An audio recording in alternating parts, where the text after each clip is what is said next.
Light.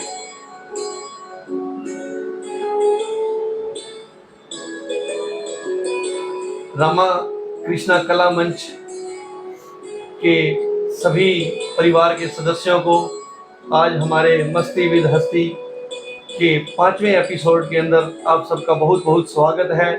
आप सबको हम सब भाइयों की तरफ से जय जय श्री राम। तो आज हमारे रामा कृष्णा कला मंच के इस 5वें एपिसोड के मेहमान कलाकार हमारे बीच जो पहुंचे हैं, एक बहुत ही महान हस्ती मिस्टर मनोज जी परवाना और उनके छोटे भाई सुमित जी परवाना। इनके बारे में जितना भी कहा जाए उतना कम है। इनकी पीढ़ियां, परिवार, पूरा परिवार पीढ़ियों से, 3 पीढ़ियों से लगा हुआ है रामा कृष्णा कला मंच की सेवा करने में, रामा कृष्णा कला मंच के साथ जुड़ा हुआ है। और इनका स्वागत करने से पहले मैं एक छोटी सी गुजारिश आपसे करना चाहूँगा कि हमारा जो ये लाइव कार्यक्रम चल रहा है, इसे आप बहुत प्यार दे रहे हैं, आप बहुत सराहना कर रहे हैं। इसी के साथ अगर हमारे बीच कोई छोटी मोटी अगर गलती रह जाती है हमारे से, तो उसे कृपया इग्नोर किया कीजिए, हमें माफ़ किया कीजिए। हम आप ही के बच्चे हैं, आप ही के छोटे भाई हैं। तो एक शेर छोटा सा उसमें कहा गया है कि लोग टूट जाते हैं एक घर बनाने में, तुम तरस नहीं खाते बस्तियां जलाने में। लोग टूट जाते हैं एक घर बनाने में, तुम तरस नहीं खाते बस्तियां जलाने में। हम हर धड़कते पत्थर को लोग दिल समझते हैं, हर धड़कते पत्थर को लोग दिल समझते हैं। उम्र बीत जाती है दिल को दिल बनाने में, दिल बनाने में भी उम्र बीत जाती है। तो ये कार्यक्रम और ये जो हम इतने सालों से 72 साल से हमारी 72वीं प्रस्तुति है, इसको लगातार आज तक चलाने में बहुत इसकी कठिनाइयों का सामना करना पड़ता है, बहुत मेहनत करनी पड़ती है। तो आपसे गुजारिश है कि अपने बच्चों को आशीर्वाद दिया कीजिए, छोटी मोटी गलतियों को इग्नोर किया कीजिए और हमें आगे बढ़ने के लिए हमारा जो प्रयास रहता है उसमें आप हमारा सहयोग किया कीजिए। यही आशा के साथ आज का हम कार्यक्रम शुरू करते हैं। हमारे मेहमान कलाकार हमारे साथ रामा कृष्णा कला मंच की शान मनोज जी परवाना, और उससे क्वेश्चन आज के पूछने से पहले गाएं गंगा गौरी और गीता का करो तुम सम्मान, रामा कृष्णा कला मंच का है यही अभियान। तो इसी के साथ हम आज का कार्यक्रम शुरू करते हैं। हमारे बीच पहुंचे हैं भैया मनोज जी परवाना। तो मनोज जी परवाना, आपका बहुत बहुत स्वागत है। सुमित जी, आपका भी बहुत बहुत स्वागत है। तो रामा कृष्णा परिवार कला मंच परिवार की तरफ से, रामा कृष्णा कला मंच परिवार की तरफ से सबसे पहले मैं, जो हमारे दर्शक हैं, यूट्यूब से जुड़े हुए हैं, भूनावासी हैं, हमारे इलाकावासी हैं, जो भूना से दूर बैठे हमारे यूट्यूब चैनल से जुड़कर इस लाइव प्रोग्राम को देख रहे हैं, सबको जय श्री राम। जय श्री राम। तो और उसके बाद मुकेश जी, हमारे बड़े भाई राजेश जी, आपका बहुत बहुत धन्यवाद। आपने हमें इस काबिल समझा, आपने अपने प्लेटफॉर्म पे हमें बुलाया यहाँ पर। तो ऐसा कुछ नहीं, ये तो ऐसा है बड़पन है कि एक अच्छा प्रयास ये है कि हम लोग जो हैं, जो नहीं देख पाते, कि उनसे आप लोग रूबरू हो पाए, वो पहचान पाए कि जो हमारे पास अदाकार हैं उनके साथ क्या क्या कठिनाइयां आती हैं, किन चुनौतियों का सामना करते हैं। इतना आसान काम नहीं होता है।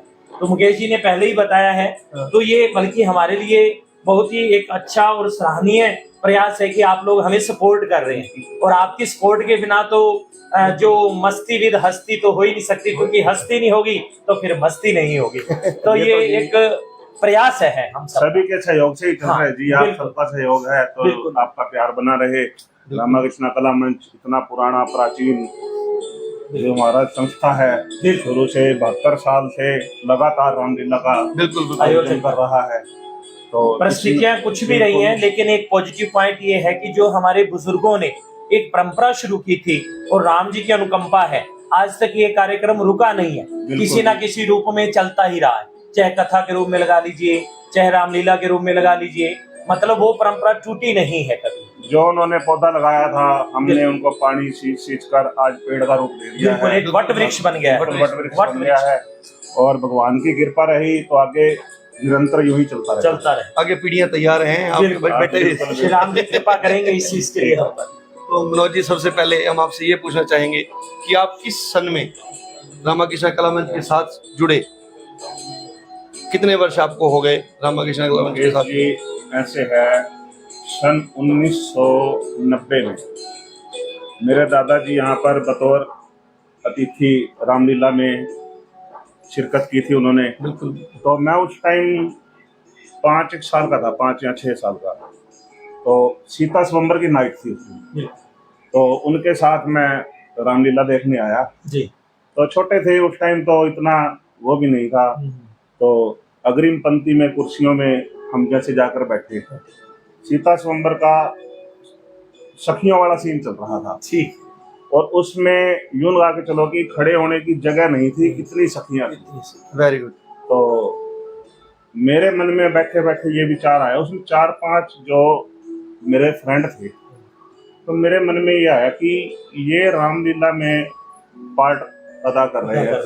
तो मेरे मन में भी आया कि क्यों ना मैं भी रामलीला में रोल करूं। तो मेरे दादाजी, जिनको हम बाबूजी कहते थे, जी, तो उनको बोला कि बाबूजी मैंने भी रामलीला में रोल करना है। ऐसे है, 1 मिनट में रोकना चाहूंगा। आप अपने ही मुखारबिंद से उस महान हस्ती की, जिन्हें हम आज कोटि कोटि नमन करते हैं, जिन्होंने एक वृक्ष लगाया, आज वो वट वृक्ष बन गया, तो कृपया उनका नाम भी बता दीजिए। हाँ। ताकि हमारे दर्शक रूबरू हो जाएं, जो आपको नहीं जानते, दादाजी को नहीं जानते, पापा का नाम नहीं जानते। हाँ। तो मेरी ये गुजारिश है कि आप वो कृपया उनका भी परिचय दें, बिल्कुल, बिल्कुल। ताकि हर माँ बाप के लिए, दादा दादी के लिए आप एक प्रमाण बने कि वो कहते हैं ना, माँ पे पूत पिता पे बोड़ा बोता नहीं तो थोड़ा थोड़ा। तो कहीं ना कहीं माँ बाप दादा दादी के संस्कार जो है वो बच्चों में होते हैं, जिसका प्रमाण आप सभी के समक्ष है। तो कृपया उनका भी परिचय दें। मेरे दादाजी श्री जीवनदास परवाना जी, जिन्होंने सन 1947 से पहले जी पाकिस्तान के कबीरवाला से रामलीला का आयोजन स्टार्ट किया था, उनकी टीम थी। उनके बाद जैसे भारत पाकिस्तान का बंटवारा हुआ जी, तो हम वहां से यहाँ बुना आ गए। ठीक। तो 1952 से दोबारा यहाँ रामलीला स्टार्ट हुई। मेरे दादाजी पहले डायरेक्टर थे यहाँ के, और गीतकार भी थे, उन्होंने गीत बहुत लिखे हैं जो आज तक यहाँ हमारी रामलीला में चल रहे हैं। कुछ एक दो गाने जो हो भैया आप बता सकते हैं उन्होंने जो जो लिखे हैं? एक गाना है श्रवण लीला का, रक्षा करो ए रघुकुल सितारे, बहुत प्यारा सॉन्ग है। मैं तुम्हारे द्वारे आया, विपत पड़ी अजित अति मुझ पर भारी, कि मेरा गम भी होया सवाया, बिगड़ी बना दो मेरी भगवन, कि मैं द्वार तुम्हारे आया, प्रशंसा सुन तुम्हारी भगवन, कि मैं द्वार तुम्हारे आया। बहुत बहुत बहुत अच्छा। तो ये मेरे दादाजी का गाना लिखा हुआ है। जी जी। उसके बाद राम वनवास पे गाना चलता है, राम और लक्ष्मण का, मेरे नन्हे बंधा हूँ मैं मुकद्दर की लकीरों से। और एक गाना है उसी राम वनवास का ही, अवध की भूमि तुझे प्रणाम है, जा रहे वनवास को श्री राम। तो बहुत से गीत हैं उनके लिखे हुए, तो उनमें से कुछ ये गीत हैं। तो वहां से 1952 से मेरे दादाजी ने यहाँ रामलीला स्टार्ट की। तो उनकी टीम थी, जैसे बुजुर्ग और बहुत थे, ठीक है। उनके बाद उन्होंने, मेरे दादाजी ने यहाँ रोल किया अमर सिंह राठौर का, जो कि आज भी फेमस है, लोग आज भी याद करते हैं उसे कि हमने जो रोल देखा आपके दादाजी का, अमर सिंह राठौर का। तो मेरे दादाजी का तो सिस्टम ऐसा था, जो भी रोल, कोई भी रोल मिल जाए उसी में फिट हो जाता, ऑलराउंडर थे, गीतकार थे। बिल्कुल। अच्छा, कोई मेरे दादाजी को तर्ज दे देता था कि हमारे को गाना, इसका गाना चाहिए, तो मेरे दादाजी के पास एक बही होती थी, उसमें उर्दू में गाना लिखते थे। हम पास बैठे, हमारे को समझ ही नहीं आती क्या लिख रहे हैं क्या नहीं। तो सुबह कोई गाने की तर्ज दो, शाम को गाना तैयार। तो बहुत बढ़िया। मेरे पिताजी श्री सुरेश कुमार जी परवाना, उन्होंने यहाँ पर लगातार सीता का भी रोल किया है, कैकई का रोल किया है। एक श्रवण लीला पर जो श्रवण का रोल होता है, उससे एक अपोजिट रोल रंगीला, रंगीला के नाम से वो किया। जैसे श्रवण अपने माता पिता का आज्ञाकारी पुत्र होता था, तो वो उनसे उल्ट चलते थे, वो दोनों ही सीन अपोजिट में दिखाते थे। अपोजिट। हाँ, तो मेरे पिताजी ने रोल किया है उसके बाद कैकई का। तो एक बार की बात है, मेरे चाचा जी श्री नरेश जी परवाना, और मेरे छोटे चाचा जी राकेश जी परवाना, वो भरत शत्रुघ्न का रोल करते थे। जी मेरे पापा कैकई का रोल करते थे। जी तो क्या हुआ कि वो स्टेज पर आए भरत मिलाप पे, तो वो सीन चल रहा है। जी तो जैसे ही शत्रुघ्न का सीन था, शत्रुघ्न ने लात मारनी थी मंथरा को। मंत्रा तो मंथरा को लात मार दी। लात मारते ही ना वो मंथरा नीचे गिर गई। तो मेरे चाचा को पता चला ये मंथरा तो बाबूजी है। चारों मेरे पिताजी, मेरे दोनों चाचा और मेरे दादाजी जी जी चारों स्टेज पे एक ही टाइम, एक ही सीन में, एक उनको नहीं पता कि मंथरा बाबूजी है। मंत्रा बाबूजी बने हुए हैं। अंदर आके उनको फील हुआ कि ये तो मैंने बहुत गलत बाबूजी को लात मार दी। बिल्कुल तो मेरे दादाजी कहते हैं अगर मैं तेरे को पहले बता देता ना कि मंथरा मैं हूँ, वो सीन नहीं थी। बिल्कुल बहुत बढ़िया, काबिले तारीफ। बिल्कुल वाकई इसी को अदाकारी भी कहते हैं। बिल्कुल इसी को अदाकारी भी कहते हैं कि जिसमें हम एक वास्तविक अपने रिश्तों को भूल करके अपनी कला का प्रदर्शन। बिल्कुल बहुत बढ़िया, तो काबिले तारीफ, समर्पित परिवार है ना, वही तो मैं कह रहा हूँ, वो अपना पूरा बिल्कुल पूरा सब कुछ समर्पण कर देते हैं। एक सीन को बनाने के लिए उन्होंने अपने रिश्ते नाते सब छोड़ देते हैं। नहीं तो फिर दादाजी की एक और भी तो देखो ना कि उन्होंने इस चीज को रहस्य रखा है, वरना वो सीन में जान नहीं आती। बिल्कुल बिल्कुल। और जो अपनी अदाकारी है वो दिखाई नहीं पाते।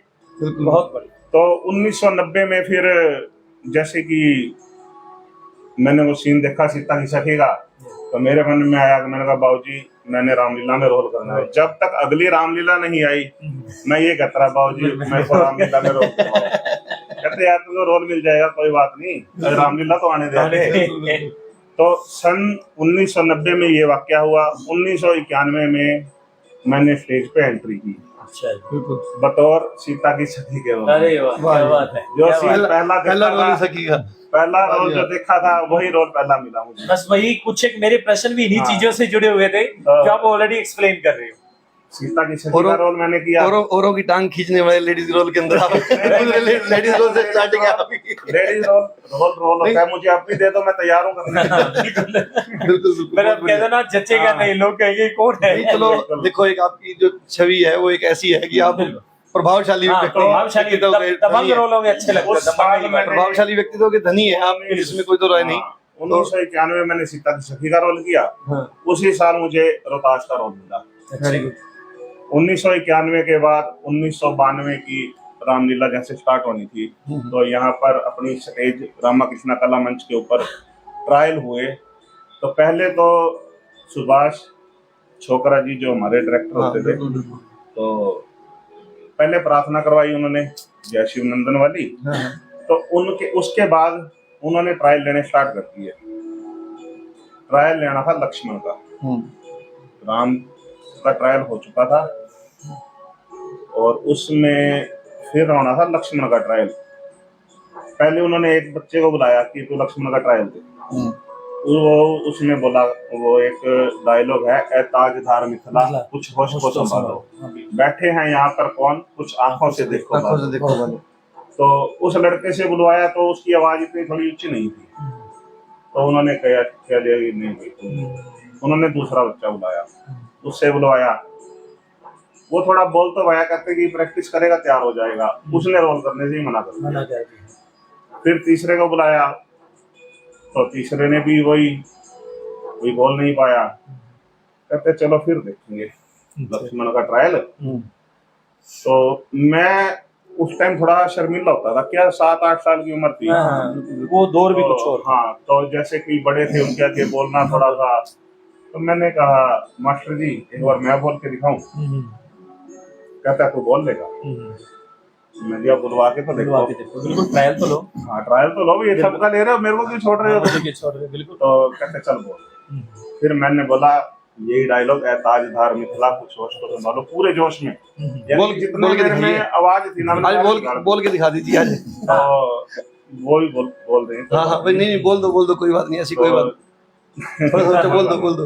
ए ताजधार मिथिला कुछ होश को संभालो, बैठे हैं यहाँ पर कौन कुछ आंखों से देखो बालो, पीछे सोच कर मुख से ये कड़वे वचन निकालो, बेअर्थ जोश खाकर स्वंबर को न टालो। Very good. बहुत। ये डायलॉग मैंने बोला तो उन्होंने कहा शाबाश, लक्ष्मण का रोल तेरे से ही करवाएंगे। तो मैंने घर आके जैसे बताया कि मेरे को लक्ष्मण का रोल मिल गया, सबसे पहले मैंने मेरे दादाजी को बताया, तो उन्होंने बहुत शाबाशी दी मुझे। बिल्कुल। तो फिर उसके बाद उन्होंने राम के ट्रायल लिए, काफी ट्रायल लिए, राम सेलेक्ट नहीं हुआ जी, बहुत ट्रायल लिए। तो फिर उसके बाद मेरा एक मित्र था अजय धवन, अच्छा, बिल्कुल, तो उसको राम का रोल दिया गया, जिसके साथ मैंने पहली बार राम का रोल किया। लक्ष्मण का, हाँ, उन्होंने राम का रोल किया, मैंने लक्ष्मण का रोल किया, पहली बार किया। और एक रिंकू लड़का था, उसने सीता का रोल किया, और अजय धवन का छोटा भाई दीपक धवन, उसने भरत का रोल किया था। ये मुझे भी याद है। और डिम्पल अपना ये रेलन, इसने शत्रुघ्न का रोल किया। तो ये हमारी जोड़ी उस टाइम सुपर हिट गई थी। Very good. उसके बाद मैंने लगातार 12-13 साल लक्ष्मण का रोल किया, बहुत बढ़िया। बीच में से 1-2 बार गैप दिया, फिर उसके बाद फिर लक्ष्मण का स्टार्ट हुआ काफी साल। सुमित जी आपके साथ कब आए? आपका पहला साल कौन सा था? आपने ज्वाइनिंग कब की? रामाकृष्ण कला मंच की ज्वाइनिंग आपकी कब की थी? उसके लिए सभी को जय श्री राम, सभी दर्शकों को। Very good. हमारे घर का माहौल ही ऐसा कुछ बना हुआ था कि सभी रामलीला के मतलब डायलॉग भी बोलते थे रामलीला के दिनों में। हाँ, और सबसे ज्यादा इंस्पिरेशन इन्हीं से मिली है हमें।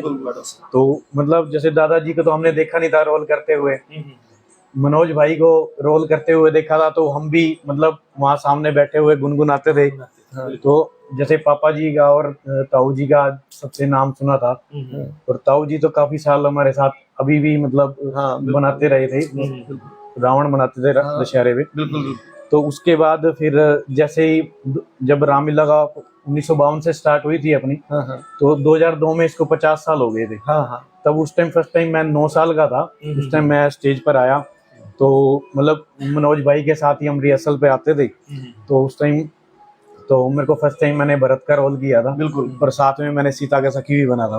वेरी गुड जी, देखे हुए मैंने दोनों रोल में। तो भरत का रोल मैंने जब स्टार्ट किया था उस टाइम कंटिन्यू मैंने 9 साल भरत का रोल किया। हाँ बिल्कुल। उसके बाद फिर मैं 4 साल लक्ष्मण भी बना हूँ और 4 साल राम भी बना हूँ। बहुत बढ़िया जी। तो एक बार लक्ष्मण तो मैं मनोज भाई के साथ ही बना था। हाँ, और दशरथ मैं बना था उस बार। जी जी। तो मनोज भाई को देख देख के फिर हम सीखे, और फिर अब ऐसे ही इंस्पिरेशन मिली हमें। बहुत बढ़िया। तो तभी से अभी तक लगे हुए हैं। जैसे कि मैंने लक्ष्मण का रोल किया, सुमित भाई मेरा भरत बनता था, पुनीत भाई मेरा शत्रुघ्न बनता था। हम जैसे एक ही परिवार के 4 लोग पहले स्टेज पर इकट्ठे हुए, वैसे हम 3 भाई एक बार इकट्ठे हुए हैं। मेरा एक छोटा भाई और है रजत, उसको मैंने बहुत कहा कि तू एक बार शत्रुघ्न बन जा, सुमित बनेगा लक्ष्मण, पुनीत भरत बन जाएगा, और तू शत्रुघ्न बन जा। चारों एक भाई स्टेज पे चलेंगे। बिल्कुल। तो वो इच्छा थोड़ी सी पूरी नहीं हो पाई, तो उसका थोड़ा हमलाद है। बिल्कुल होगी, ऐसी कोई बात नहीं है। तो कई बार अपना अपना ना एक फील्ड भी हो जाता है, फील्ड हो जाता है अपना। बाकी तो मैं दर्शकों से यही कहना चाहूंगा कि देखिए, आज हमारे सामने एक ऐसा परिवार, उस परिवार के सदस्य हैं जो हमें एक प्रेरणा दे रहे हैं कि संस्कार बहुत बड़ी चीज होती है, कि अगर बच्चों में बचपन से ही हम धर्म कर्म के प्रति, भगवान के प्रति श्रद्धा और उनकी पूजा अर्चना, जो ऐसी ऐसी चीजें, ऐसे ऐसे संस्कार देंगे, उनका मार्गदर्शन करेंगे, तो मेरे ख्याल से बच्चे कभी अपने रास्ते से विचलित नहीं हो सकते, वो भटक नहीं सकते। उनकी जो सोच रहेगी वो हमेशा सर्वश्रेष्ठ रहेगी। तो एक चीज मैं पूछना चाहूंगा मिस्टर मनोज की, कोई ऐसा डायलॉग, आपने इतने किरदार किए जो आपके बिल्कुल दिल के करीब रहता हो और आप अपने मन ही मन में बिना कुछ बोले हुए उसको अपने मन में ही करते रहते हो और बोलते रहते हो, कोई ऐसा जबरदस्त डायलॉग? तो डायलॉग की बात मैं बताऊं आपको, जब मैंने लक्ष्मण का रोल किया था उस टाइम सोते उठते बैठते डायलॉग ही याद करता था। उस टाइम का टाइम ऐसा था, हम सुबह शुरू हो जाते थे 9 बजे रिहर्सल करने। ओके। 9 बजे से लेके दोपहर के 2 बजे तक गानों की रिहर्सल होती थी। जी। उसके बाद खाने के लिए 1 या 1.5 घंटा जो लंच टाइम होता है वो मिलता था। उसके बाद हम 6 से 7 तक फिर गानों की रिहर्सल, पूरा 1 महीना। तो डायलॉग की रिहर्सल रात को होती थी 9 से 11-12 बजे तक। उस टाइम मैं बिल्कुल छोटा था, तो मैं आपको बताऊं कि हमारी साइड से ना मैं अकेला ही आता था। अच्छा। टैगोर पब्लिक स्कूल में अपनी हमारी रिहर्सल हसल होती होती थी। थी, बिल्कुल बहुत पहले के बाद। हाँ, तो मैं वहां से अकेला ही आता था। अब तो लाइटों की सुविधा हो गई है, बहुत सड़कें पक्की हो गई हैं, गलियां पहले कच्ची थी, तो रात के 12 बज जाती थी, 1 बज जाती थी रिहर्सल से। तो बिल्कुल। उसके बाद मैं इतना थोड़ा वो था शर्मीला कि मैं किसी को कहता नहीं था कि मुझे घर छोड़ाओ। मन में रहते थे। रिहर्सल होती थी, रिहर्सल से सीधा यहाँ से भागना और घर जाके घर रुकना। जाके चले। रास्ते में मुझे नहीं पता क्या हो रहा है क्या क्या नहीं नहीं हो होगा, रहा। ना कभी रुक के देखना, अंधेरा होता था। बिल्कुल। तो डायलॉग तो ऐसे है, लक्ष्मण का रोल मैंने काफी साल किया है, लगभग मुझे सारी नाइट याद है। रामट की थोड़ी जो बिल्कुल ज्यादा दिल के करीब हो, जैसे शायद से मेघनाथ का भी किया है। हाँ, मेघनाथ का मेघनाथ तो 5वां साल है अब। अभी भी कर रहे हैं। अभी भी मेघनाथ का तो उसका कोई डायलॉग हो जाए, जबरदस्त डायलॉग एकदम। उसका तो ये है कि उसका डायलॉग है, ये युद्ध स्थल है वीरों का, बच्चों का खिलवाड़ नहीं, धाराएं हैं यहाँ कृपानों की, मिष्ठानों का बाजार नहीं। यह स्वरूप न खाकी नाक नहीं, पीछा न बाल नर का है, यह नहीं शिकार श्रवण का, यह लहू लंकेश्वर का है। जिन दांतों का सूखा ना दूध, दुख होता है उसे तोड़ने में, इसलिए लौट जाओ घर को, खुश है मेघनाथ तुम्हें छोड़ने में। अरे वाह, बहुत बढ़िया, बहुत बढ़िया, बहुत बढ़िया। तो लक्ष्मण का रोल किया, तो उसमें ना लक्ष्मण के रोल में क्या है कि बहुत ही सेंसिटिव बंदे को रहना पड़ता है, हर आज्ञा का पालन करना पड़ता है। जैसे मुझे शुरू में लक्ष्मण का रोल मिला, आज भी मेरी आवाज वैसे ही है, घर में भी इतना ही ऊंचा बोलता हूँ मैं। घर वाले कहते हैं कि तेरे को इतनी ऊंची बोलते, तेरे को तो फोन की जरूरत नहीं है, तो भाई थोड़ा कम बोला कर। राम के भगत थे लक्ष्मण, तो राम के बिना रहते नहीं थे लक्ष्मण। रहते नहीं। एक छोटा सा वाक्य याद आता है मुझे लक्ष्मण जी का। तो कहते हैं कि जब जन्म हुआ राम पूरे परिवार का, राम लक्ष्मण भरत शत्रुघ्न चारों भाइयों का जब जन्म हुआ, तो क्या हुआ कि परिवार खड़ा है पूरा, राजा दशरथ खड़े हैं, वशिष्ठ जी खड़े हैं, रानियां खड़ी हैं। तो कहती पालने में लखन व राम जी लटाए गए, पालने में राम व लखन जी लटाए गए, लेटते ही करुणा सदन चुप हो गए। जब लटाए गए तो लेटते ही करुणा सदन चुप हो गए, सारा सदन तथा बिल्कुल शांत हो गया, सदन चुप हो गए। किंतु लक्ष्मण कुछ ऐसा रोए, किंतु लक्ष्मण कुछ ऐसा तेज रोए कि उन्हें देख धरती गगन चुप हो गए। क्या बात है, क्या बात। कि लक्ष्मण, क्योंकि उनको अलग अलग पालने में सुला दिया गया, तो दोनों अलग अलग पालने में सो गए, तो वो रोने लगे लक्ष्मण जी।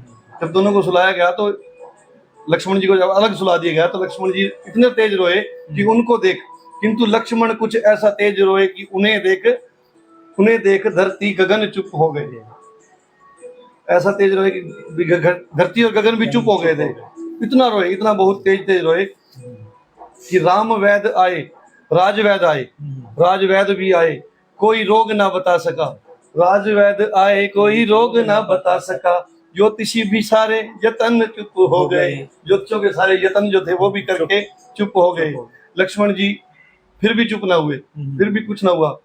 गुरुजी ने उठाया और लखन को राम के चरणों में लिटाया, तो लखन चुप हो गए। तो ऐसे थे लखन, पैदा होते ही, बचपन से ही, शुरू से ही वो क्या थे, राम भगत थे, राम जी के साथ रहते थे, राम जी के बिना रह ही नहीं सकते थे, राम जी के बिना रो पड़ते थे। तो लक्ष्मण जी का रोल ऐसा है कि सीता जी के साथ जब पंचवटी में जाते हैं, राम जी के साथ सीता जी के साथ पंचवटी में जाते हैं, तो जब मारीच हिरण के रूप में आता है और राम जी उसके पीछे चले जाते हैं सीता जी की जिद पे कि मुझे ये स्वर्ण मृग चाहिए। तो उसके बाद का जो रोल है ना, इतना चैलेंजिंग रोल है कि बंदे को खुद को निर्दोष प्रूव भी करना है। भाई या तो लक्ष्मण सीता जी को समझा नहीं पा रहा, या सीता जी को सुनना ही नहीं चाह रही, तो उसमें अपने आप को निर्दोष साबित करना भी, अपने से ऊपर वाला कोई अपना ही सुन ही नहीं रहा। बिल्कुल। और हम उसको समझाएं, हम अपने आप को निर्दोष कैसे साबित करें। तो वो जो रोल है ना, मुझे दी बेस्ट रोल लगता है सीता और लक्ष्मण जी का जो संवाद है। उसमें कहता है लक्ष्मण कि अब इनको कैसे समझाऊं, तो सीता जी तो कुछ सुन नहीं पा रही, तो फिर लक्ष्मण कहता है कि ए पवन देव तुम साक्षी हो, ए पक्षी गणों गवाह हो तुम, मेरी इस धर्म की नौका के ए सूर्य देव मल्लाह हो तुम। बिल्कुल। आज्ञा पालन करता हूँ, बस इतना है संकोच मुझे, भाई अब मुझे उलाहना दे तो तुम कह देना निर्दोष। तो लक्ष्मण जी भी जानी जान थे, उनको भी पता था कि ये मायावी है, पर वो कैसे प्रूव करे। तो ये रोल मुझे लक्ष्मण का अगर आज भी ऑफर हो जाए तो मैं मन में टीस अभी भी वो है आपके कि दिल के लक्ष्मण का रोल करीब करना है है। ना, बहुत ज्यादा दिल के बिल्कुल, करीब हो गया वो इतने सालों से। तो आपको रामा दल में ज्यादा आनंद आता है या रावण के दल में ज्यादा आनंद आता है? क्योंकि अब तो आप रावण दल में हैं। जब मैं रामा दल में था तो मुझे रावण दल में मजा आता था कि रावण दल में होना चाहिए।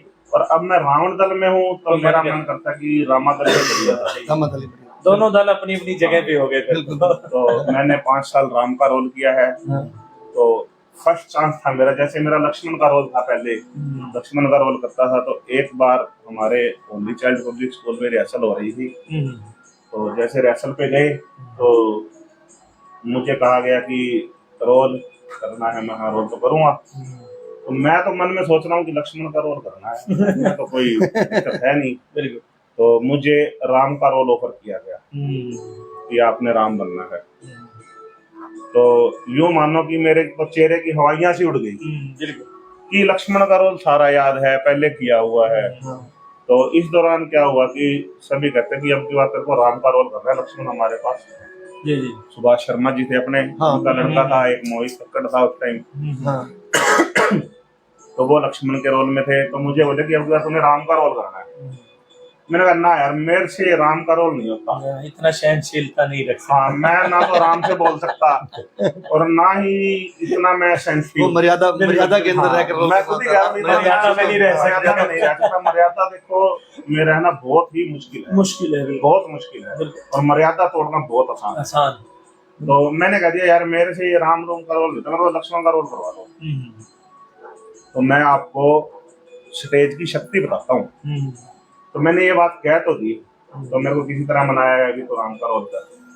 तो चलो भाई करूंगा, औखा सौखा भी मन में तो था कि लक्ष्मण का रोल करूं। बिल्कुल। और रोल मिल गया राम का।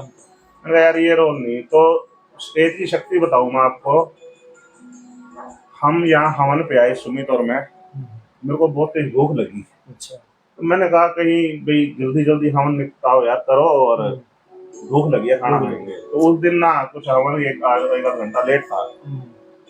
जैसे ही हवन हुआ, हवन खत्म होते ही मेरी भूख चली गई, तृष्णा मिट गई। तृष्णा नहीं मिट गई, मैं आपको आगे नहीं बताता हूँ। मेरे को भूख लगनी बंद हो गई, मैंने कुछ नहीं खाया।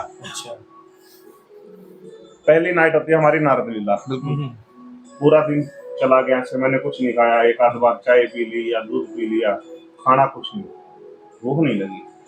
अगले दिन श्रवण लीला का दिन, मुझे दिन में भूख नहीं लगी। तो मेरे घर वालों ने टेस्ट करवाया तो मुझे जॉन्डिस हो गया। तो जॉन्डिस हो गया मुझे। तो फिर राम जी की शक्ति देखो आप। राम जन्म पे मेरा रोल, श्रवण लीला वाले दिन मैं घर जाके सो गया। श्रवण लीला वाले दिन मैं यहाँ स्टेज पे नहीं आया, मेरी नींद नहीं खुली, मेरे शरीर में इतनी जान ही नहीं थी। हेल्थ इशू हो गया। हेल्थ इशू हो गया। तो अगले दिन सुबह उठा, जिस दिन राम जन्म था, हमारी यहाँ नाइट थी। सुबह उठ के एक रसगुल्ला खाया स्पंज वाला, वो खा के मैं सो गया। मुझे सारा दिन नहीं पता क्या हुआ क्या नहीं हुआ। शाम को जैसे ही 7 बजी, मुझे पता नहीं एकदम एनर्जी आ गई। उठ के मैं नहाया और सीधा स्टेज पे आ गया। आगे स्टेज पे मैंने रोल किया, राम जी का रोल। मैंने माफी मांगी भी कोई गलती शलती हो भी, जैसे राम जी का रोल है पहली बार कर रहा हूँ, तो स्टेज माता आपने ही देखना है ये। बिल्कुल। तो रोल हो गया सही बढ़िया। मैं घर जाके सो गया, मुझे नहीं पता क्या हो रहा है। सुबह उठा, फिर एक रसगुल्ला खाया, सो गया। सारा दिन नहीं उठा। जैसे ही शाम को 7 बजी, फिर मेरे को वैसी एनर्जी आ गई। उठा, नहाया, जब एक रसगुल्ले पे पूरा दिन नहाया, सीधा स्टेज पे आया, रोल किया। वैसे मेरे साथ ये पूरा 1 महीना ऐसे रहा। मैंने स्टेज पे माफी मांगी कि मेरे से गलती होगी, आप मेरे को जो भी रोल दोगे ना मुझे मंजूर है। मंजूर है। मैंने माफी मांगी वहां पे, और मैंने खाना आपको बताऊं दिवाली वाले दिन स्टार्ट किया जिस दिन राम जी का वनवास खत्म होता है। अरे वाह। उस टाइम से पहले ना तो मेरा जो जॉइंटिस था एक पॉइंट नीचे और ना ही ऊपर। बोल सियावर रामचंद्र जी महाराज की जय। दवाई ही असर नहीं कर रही। शक्तियां तो हैं, बहुत शक्तियां हैं। शक्तियां देखो आस्था होती है इसी जब प्रकार इंसान में ना। हमारे रामकृष्ण कला मंच के साथियों से, परिवार से ये कहना चाहता हूँ कि ये जो हमारा छोटा सा कार्यक्रम है, इसे लाइक, सब्सक्राइब और शेयर करते रहा कीजिए। इनसे आपको बहुत कुछ सीखने को मिलेगा, बहुत कुछ रामायण को देखने में मिलेगा, रामायण से सीखने को मिलेगा। कहते हैं कि रामायण में क्या मिलता है, सीता के रघुनाथ लखन के राम, राघव सुख के धाम मिलेंगे। सीता के रघुनाथ मिलेंगे, लखन के राघव सुख के धाम मिलेंगे। हनुमान के हरि जगत के त्रेता आठों याम मिलेंगे।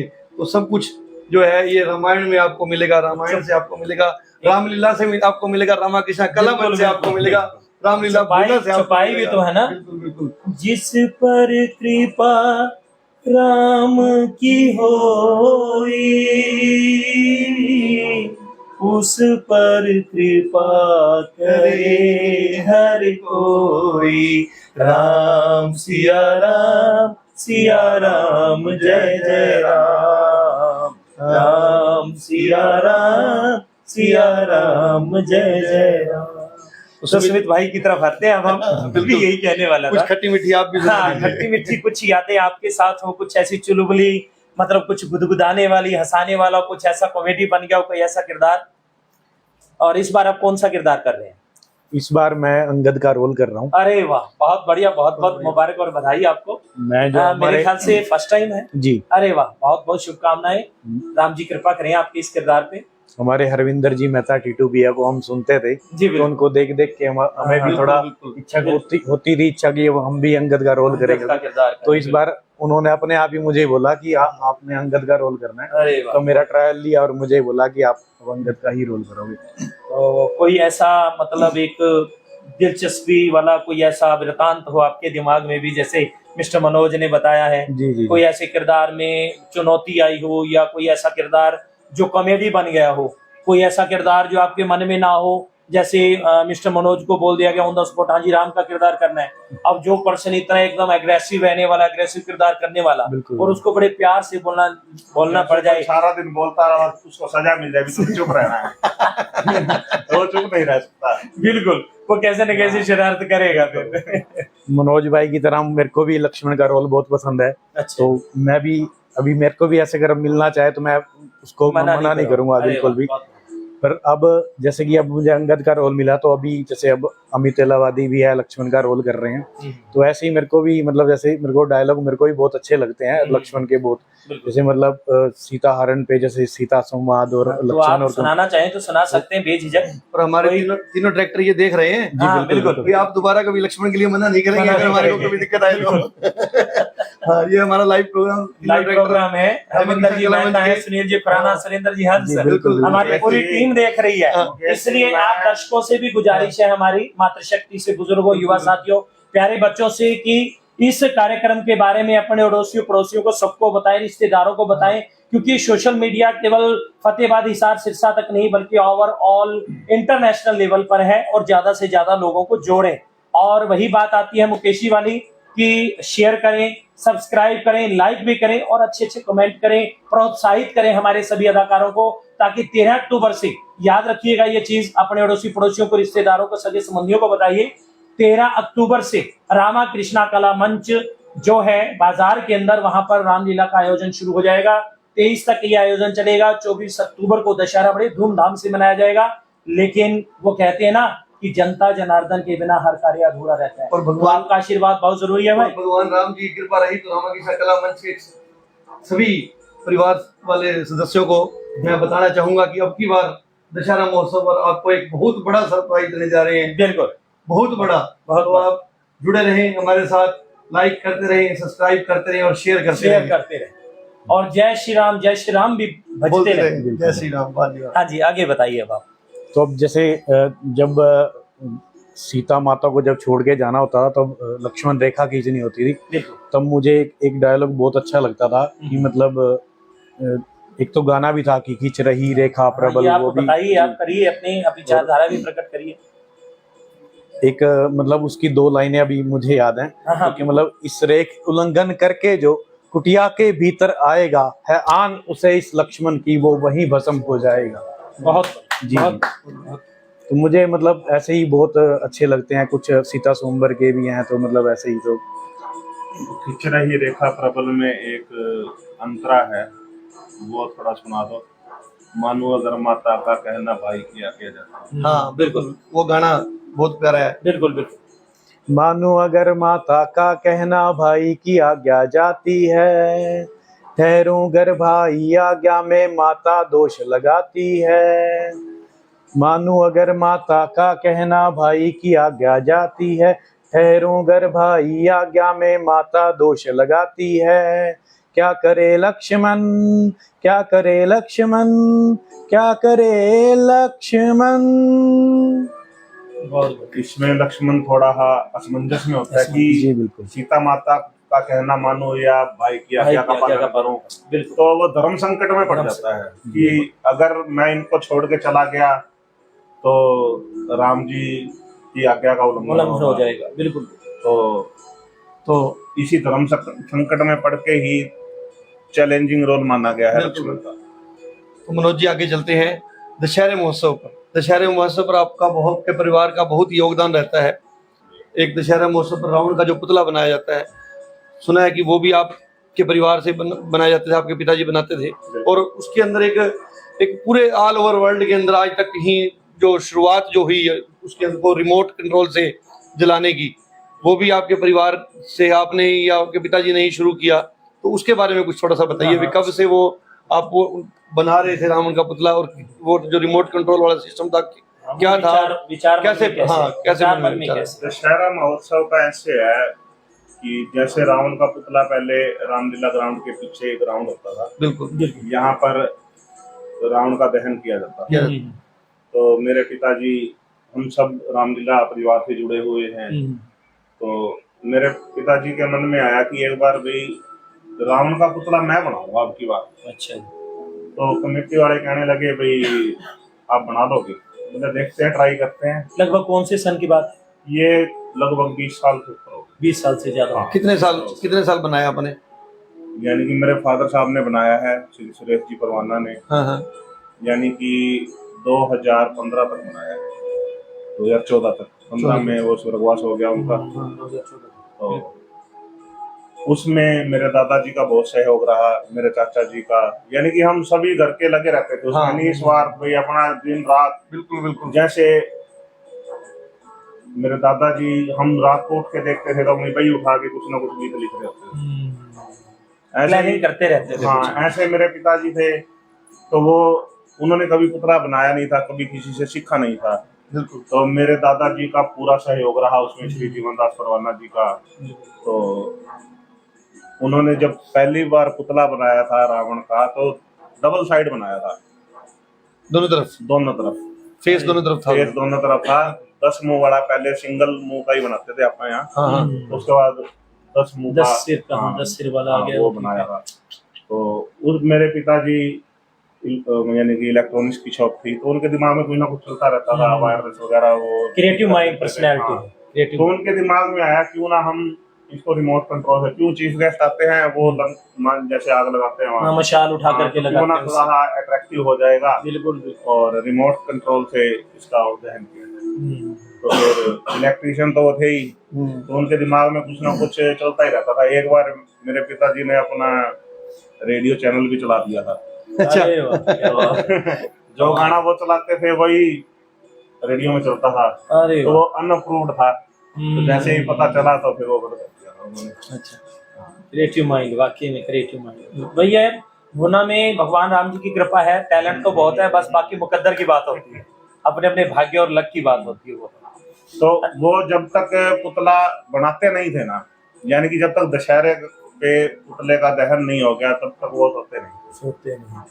लगन, कुछ ना कुछ अपना लगे रहना, रात को दिन में। सुबह 4 बजे तो देखो घर की लाइट जल रही है, तो देखो फोन है, तो कुछ ना कुछ। अच्छा, एक चीज ये है, थोड़ा मस्ती वाला क्वेश्चन है भी, घर में जैसे छोटे बहन भाई होते हैं, बड़े छोटे, उनके आपस में कभी आपस में बनती नहीं है, छोटी छोटी बात पे नोकझोंक भी हो जाती है। तो कभी ऐसा हुआ हो आप दोनों भाइयों के घर में नोकझोंक हुई हो और आप अपोजिट रोल कर रहे हैं और आपने कहा बेटा रात को चलियो मैं बताऊंगा तुझे। तो हम भी अब भी कर रहे हैं, ये गलत बन रहा है, मैं मेघनाथ का हाँ, नहीं मतलब वही एक मस्ती वाली बात, मस्ती वाली बात। उससे पहले मैंने मेघनाथ का रोल किया, इसके साथ ये लक्ष्मण बने। तो हमारे घर में जो हमारे संस्कार है ना, वो आज तक हमारा कभी ऐसा नहीं हुआ कि हमारा झगड़ा हुआ हो, कभी किसी को चैलेंज किया हो। हम तो छोटे छोटे थे, जैसे हम 4 भाई हैं, चारों वही बात है, राम लक्ष्मण भरत शत्रुघ्न की तरह रहते हैं। बस वही आ गया ना कि तो जैसे संस्कार मिले हैं उसी तरह का ही व्यवहार हो गया। छोटे छोटे होते थे, शुरू से एक घर था, हम इकट्ठे रहते थे। तो जब भी हम 3-3, 4 घर में चुनिया बांध के पर्दे लगा के राम यहाँ देख जाते जैसे ही वैसे उधर चुनिया गेट के आगे चुन्नी बांध रहे, नीला भी तेरा रोल है। वही चीज है, दरअसल भी होती रहती घर की। वातावरण बहुत ज्यादा प्रभाव डालता है इस बात पे, जैसे घर में संस्कार होंगे, जैसा सिस्टम होगा, वो डेफिनेटली बच्चों पे इफेक्ट पड़ेगा उस चीज का।